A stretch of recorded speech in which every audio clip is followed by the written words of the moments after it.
ప్రభా, నేను విజయ. అయోధ్య, కాశీ తదితర పుణ్యక్షేత్రాల సందర్శనార్థం వెళ్లే యాత్రికుల కోసం ప్రత్యేక రైలు ఏర్పాటు చేశారు. ఈ మేరకు ఐఆర్సిటీస్ భారత గౌరవ్ ప్రత్యేక రైలును నడుపుతుంది.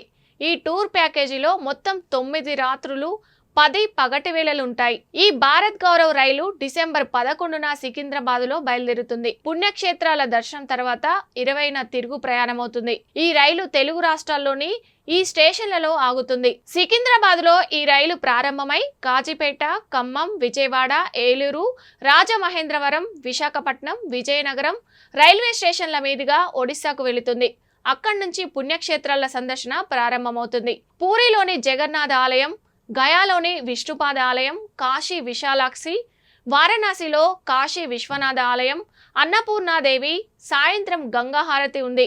అలాగే అయోధ్యలో సరయూ నది దగ్గర రామ జన్మభూమి, హనుమాన్ గర్హి, ప్రయోగ్రాజ్లో త్రివేణి సంగమం వంటి ప్రాంతాలను సందర్శించవచ్చు. ప్యాకేజీలో టీ, టిఫిన్, భోజనం, రవాణా, ప్రమాద బీమా అన్ని పన్నులతో సహా కలిపి టికెట్ ధర ఒక్కొక్కరికి స్లీపర్ క్లాస్ 16,800, థర్డ్ ఏసీలో 26,650, సెకండ్ ఏసీలో 34,910 ఉంటుందని అధికారులు తెలిపారు.